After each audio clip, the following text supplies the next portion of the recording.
So, about a week and a half ago, I stumbled upon this clip on IG. It was a woman who was busy talking about women and wanting good men and how they don't want them. And I found it to be particularly interesting. Not because it's something that's completely different, but because it mirrors a lot of the stuff that I've been saying and some of the stuff that I complained about last season.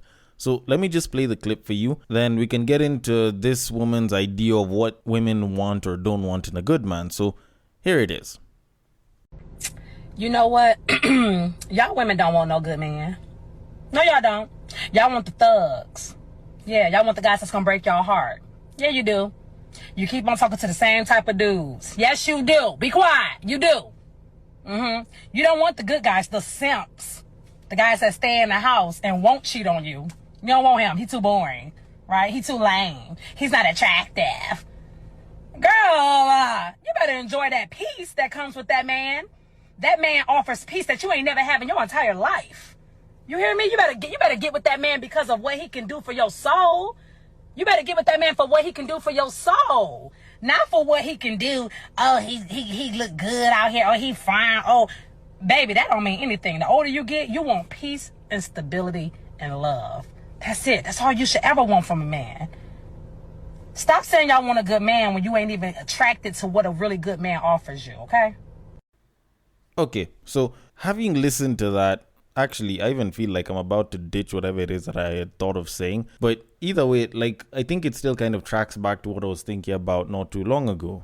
Because I did Battle of the Sexes a couple of weeks ago, and I was talking about this woman that was talking to Maurice Madeka about how apparently, she enjoys being with, some of these, quote unquote bad boys out here. And not that that's exactly what she said, but she was talking about how she found her husband boring. She talks about how she loves him, but the guy doesn't leave the house. The guy isn't, chasing anything outside of the house. And I came out to question why it is that you shouldn't want a boring guy. And that is actually something that I still do kind of come back to. Why shouldn't you want a boring guy? Because if anything, those ones are the ones that you're the most sure won't cheat on you. That's one. Two, they will probably treat you right. But why not go for them? But when I kind of did think about it a little bit more, it kind of reminded me of this meme that I saw maybe 10 years ago, some shit, where it was some babe crying and the caption was, woman complains that all the guys that she's been dating are douchebags, continues dating douchebags. That was something that I found to be very, very funny, but also very, very true, because you find that, it's a babe who's pretty much going for the same type of dudes all the time. It never really made sense to me. Because the guy is going to treat you like trash, or the guy might probably be treating you like trash, not necessarily in the same exact way, but in a similar manner. They end up having the same exact behaviors, but you're still finding the same babes are chasing the same dudes.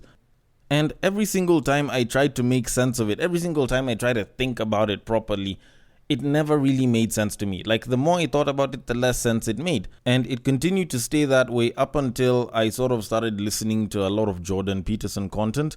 And then it started to make sense, because there was something that he said which I'm going to share a little further on. Now, at some point, after listening to Jordan Peterson for a little bit, after doing a little bit of research on this, I actually started to realize that the problem wasn't that it didn't make sense to me, or at least it didn't make sense to me in a rational manner. It's that I was looking at one tiny facet of the relationships and sex dynamic that exists in the world. That is, I was looking at one very tiny piece instead of expanding my view and looking at the entire picture. Because the moment I did that, a lot of stuff did start to make a lot of sense.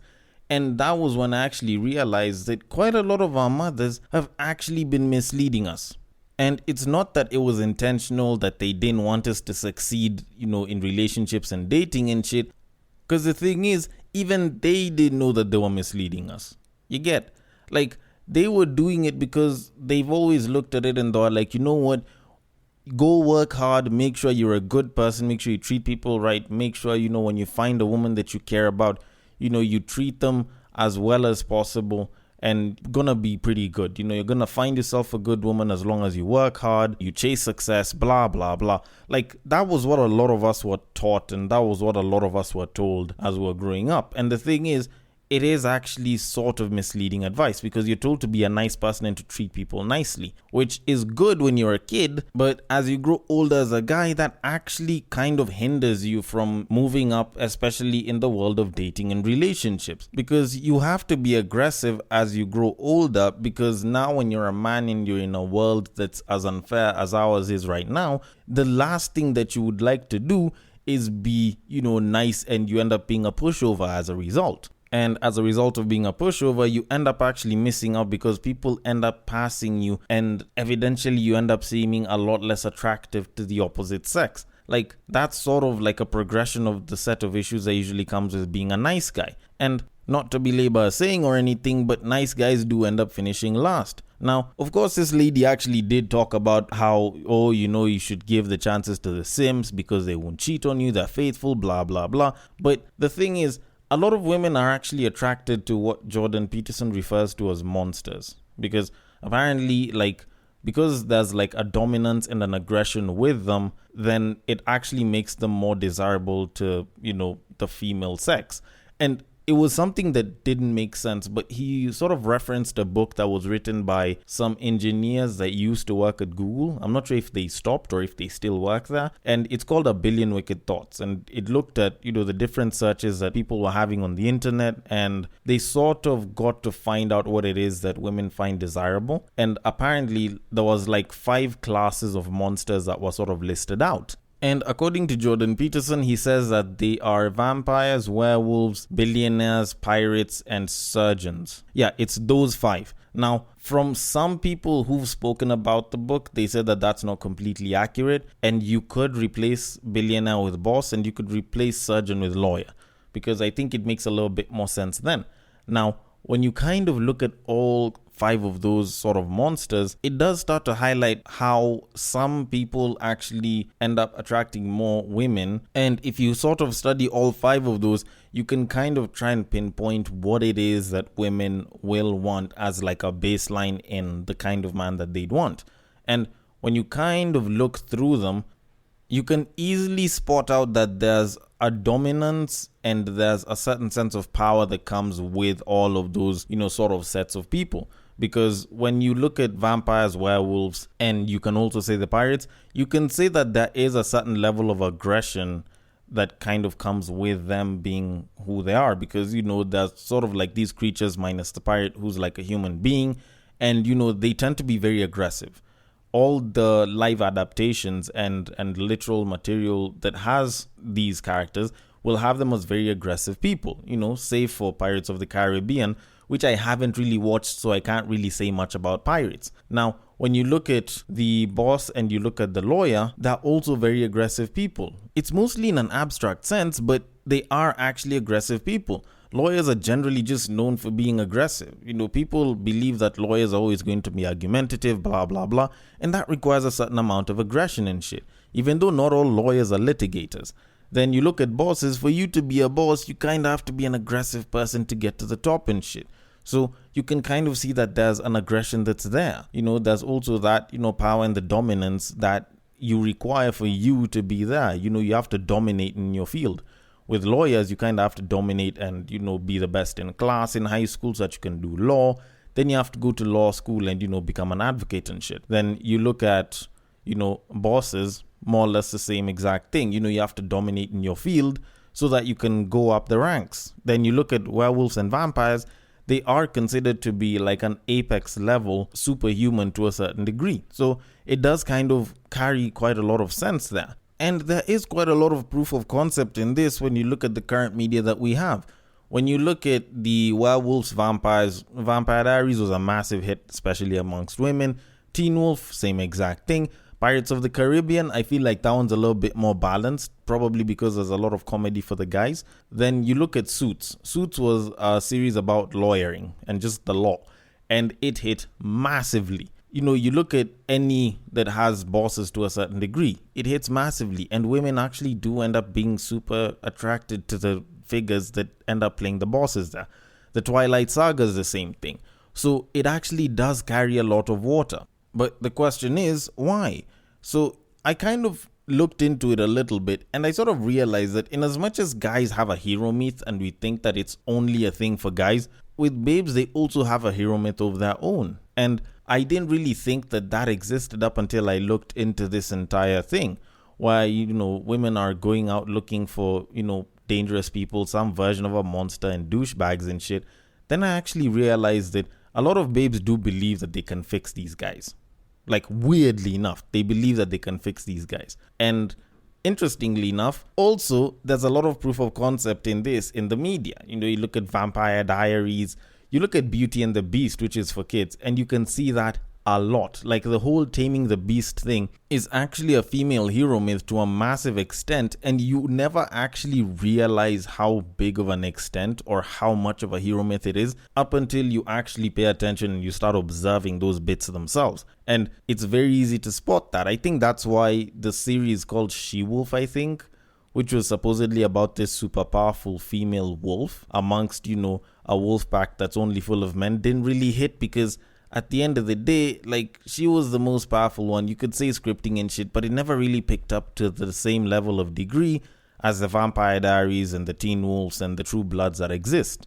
So it does actually make quite a lot of sense. But back to reality now. I feel like I've spoken a lot about fiction for a very long time. So you kind of think about what this woman had said at some point, where she was like, you know what? Go for the Simps. Go for the Simps, because they're the safest option. And over time, you actually realize that what you want as an older woman is peace, stability, and love. And I will say for a fact that all of that shit is probably true, minus the you should probably go for the Simps part. Because yes, peace, stability, and love is something that a lot of people who are much older are looking for. And it's something that I've heard from older people a lot of times. So I can't refute that. It's just that when you throw in the Simps part, remembering the post that I was reading on Maurice Madeka's IG page, like, it actually hurts me to recommend that.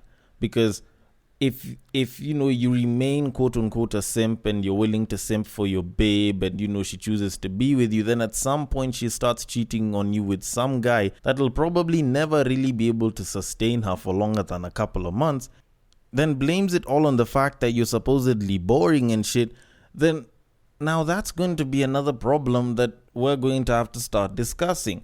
But that's something that I'd want to avoid, because I feel like the reason why they're considered boring isn't necessarily because they don't leave the house or because they're going to be faithful.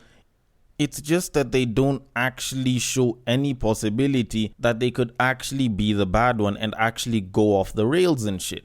Like, let me even try and put this into perspective, because it's something that even us guys kind of have amongst ourselves, like as men. Part of the reason why a lot of guys will not get into as many fights as, say, the opposite sex to a certain degree, a lot of the times why us guys don't fight and we can have a discussion and we can disagree on shit and we can still walk away pretty good is because we recognize the capability for violence in each other. And because we recognize that capability, then it's not like we're going to try and pick on each other and try to fight each other, because there is going to be damage that will be incurred. So, of course, we decide, you know what, let's just talk this out. Now, with that said, if you as a man do not present the possibility that you could leave her and be with someone else, then will she really feel that you're as wanted as you might think? And don't get me wrong, I'm not saying that you have to be running out there, flirting with every woman. I do actually think that you being a homebody is still a particularly good thing. It's just that maybe you recognizing your capacity for danger and making it known that you have a capacity for danger might actually help you a hell of a lot more. Now, if that is there in place, then at least she will know that she will have tamed a beast, which is why I do not recommend being a nice guy. And actually, that's sort of my conclusion for this entire Raw Zone situation that we've been having. I don't think you should be a nice guy. I think that if it came down to whether you should be a nice guy or an asshole, I'd probably say you probably shouldn't be either one of the two. Because if you're an asshole, if you're a shit person, then you're not dependable. But if you're a nice guy and you're dependable, you're also not someone that she'd want to be with. I feel like the best thing that you can do is become a dick. Because at the end of the day, if you're a dick, it means that you're good enough, that you're caring, but you're also bad enough because you can be dangerous. Something kind of like that. Although I might actually be wrong about that, so I want your thoughts on this. The DMs are open on IG, on Facebook, it is at Breaktime on Westside, on Twitter, it is at Bagaka the D. Thank you so much for listening all the way till the end. The regular episodes resume from next week. Thank you so much for being a part of this journey, and I will catch you guys on the next break.